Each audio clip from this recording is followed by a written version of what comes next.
Long ago, a woman became sick and was looked after by her young daughter. While it rained, it also remained sunny for most of the morning. During a break in the rain, the daughter completed as many chores as she could and considered what to make for dinner. Outside her house, laughing echoed in the woods behind her, and a man peeked from around the tree. He was the Philippine shapeshifting centaur, the Tikbalang. And this is Legends from the Pacific.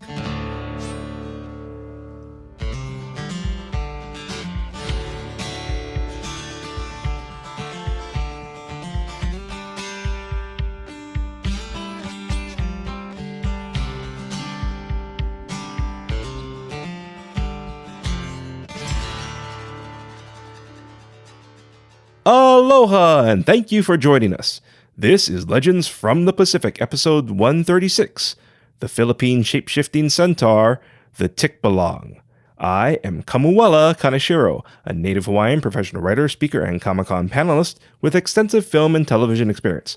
I study mythology, I've encountered unusual things, and I'm a geek. In the beginning, there was the Pacific Ocean.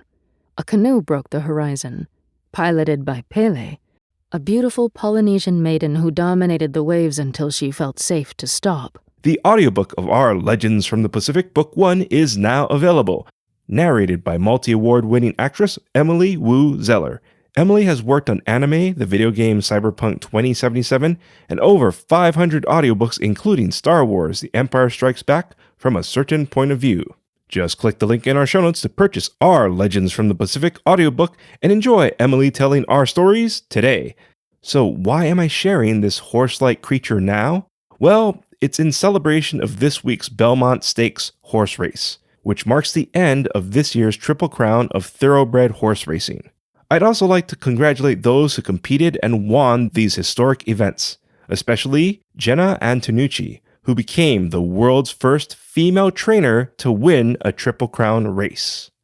Later in this episode, your featured song in Hawaiian word, but first, let me share with you the Philippine horse creature. As usual, I apologize for any mispronounced names or words and appreciate your understanding. The Tikbalang is a forest spirit who some believe evolved from a spirit of an aborted fetus. Yeah, the Filipino mythology love including the unborn. But more on this later. Tikbalang appear as a humanoid horse. Contrary to the traditional half-human, half-horse centaurs, Tikbalangs are more human. They stand on their hind hooves and have hands. So, sort of like the Netflix cartoon character BoJack Horseman, just with hooves. Tikbalang were originally very thin and so tall when one crouched, its knees would be higher than their head. As a side note, modern renditions depict them as very muscular and sometimes sporting tattoos. Regardless, they are shapeshifters who may have the ability to turn invisible. Their shapeshifting is critical since while they are known as horse-like creatures, horses were not native to the Philippines. So where did this unusual appearance come from? Well, one theory states they were influenced by the god Vishnu, specifically his variation known as Hayagriva. This seems plausible since thanks to trading, Hinduism was spread throughout this part of Asia at around 200 Common Era. However, Tikbalang were spirits who were believed to shapeshift into various forms, including thin, dark-skinned humans or old men who smoked tobacco. Because of this, some classified them as a type of werehorse. Werehorse, their castle. That being said, some of the earliest Tikbalang records stated the creature was a large bird. However, a more likely explanation of their horse-like appearance could have been from Spanish colonialism, which occurred towards the mid-1500s. Horses were vital for Spanish settlements, and they were imported from China and Japan. It should be noted, earlier I mentioned Tikbalang appeared as tobacco-loving thin men. But tobacco was another imported item, implying this appearance was a later depiction. Also, since Spanish settlements were Christian, this may have influenced the belief that Tikbalang were the evolved spirits of an aborted fetus. So what do Tikbalang do? They were considered troublemakers who torment travelers by getting them lost in a forest or luring children into the woods. Encountering one is also said to cause madness and other psychological issues. If you hear random laughing in the woods, it may be a Tikbalang. To avoid it, you need to wear your shirt inside out, or remain quiet while passing through the woods, or ask permission for safe passage. Personally, I do all three, just to be safe. Tikbalang are usually found beneath banyan trees, which are believed to be gateways to other realms. When it rains on a clear day, it is believed Tikbalang were getting married. Now, this aspect is interesting since while it could have been influenced by the West, who believed it was a sign of witches, other Asian cultures have similar beliefs, like the Japanese, who believed people should beware of sunny but rainy days since it was a sign the trickster foxes were getting married. Tikbalang can be tamed. To do this, you need to ride it and pluck one of its spines from its spiky mane or pluck 3 golden hairs from its mane before it eats you. I'd like you to just imagine this odd image of a horse eating a human. Anywho, the spines or 3 hairs will give you command of the creature. The man peeking from around the tree had darker skin than others that stretched over his skeletal frame while he smoked a large cigar. He looked at the house. "You live here, don't you?" Uneasiness made the girl shiver. "I have a great treasure," the man said. "I rarely show it to others, but would you like to see it?" Mother would know what to do, the girl thought, but she's sick.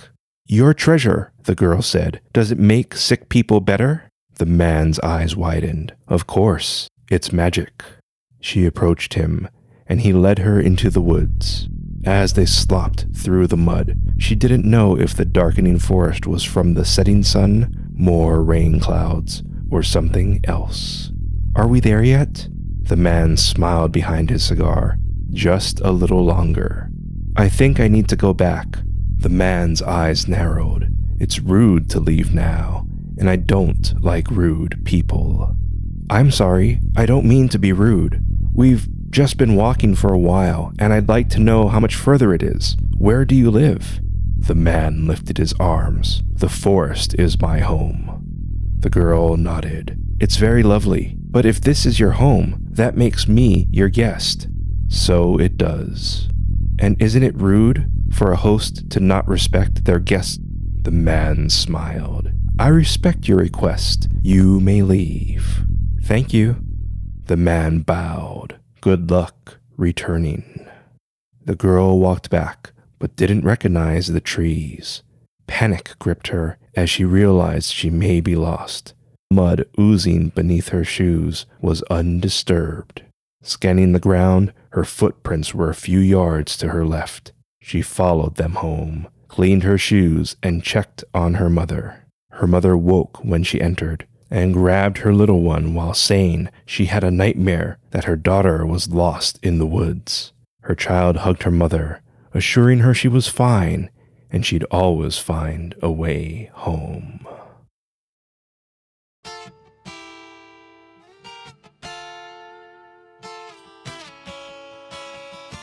A big mahalo nui loa to our Patreon members: Christopher, Meg, Jessica Bullock, Edward Pue'o Henke, Felisa H., The Makuli Guy, and of course, Ren Shepherd. Your support keeps our show going.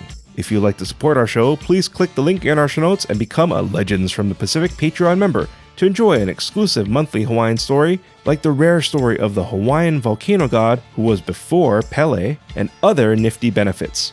Your rewards are waiting for you, so become a Legends from the Pacific Patreon member today. The Tikbalang has been seen in many Filipino comics, stories, and media. While this being seems fantastical, apparently many witnesses have seen this creature. So, what'd we learn? Aside from people possibly seeing this thing. Well, my initial thoughts were parents could have told their children about the Tikbalang as a way to prevent them from playing in the woods and getting lost. Aside from that, I thought there could have been another reason for the cigar-smoking Tikbalang to lure children from their parents. Okay, so the tobacco-smoking creature is post-Spanish colonization. Thanks to our Aswang episode, we know the Spanish needed people to move from the forest to fulfill the settlement's need of manpower. So these Tikbalang could have been individuals kidnapping children, because what we also learned in our Aswang episodes was the Spanish did anything to fulfill their workforce. I also feel it's interesting how the Tikbalang, who were essentially forest spirits, and I'm guessing against Spanish colonization, are depicted as horses, which were a symbol of Spanish colonization.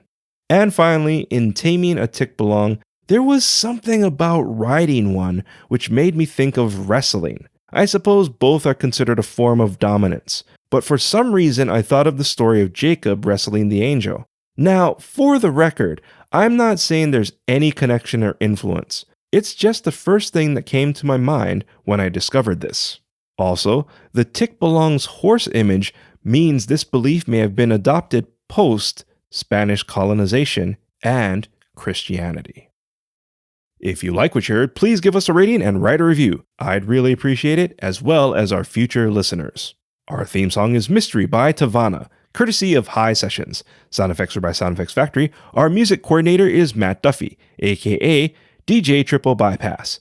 Links and show notes can be found on our website, legendsfromthepacific.com, including a link to your featured song, which is Funky Tango by Calais Gamiao, courtesy of High Sessions. Legends from the Pacific was written, produced, and edited by me, Kamuela Kaneshiro. I also wrote our original stories.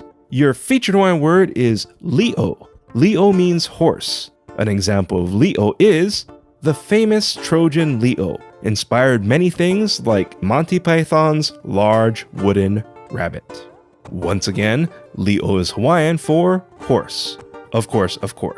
Thank you once again for listening. Mahalo and a hui ho!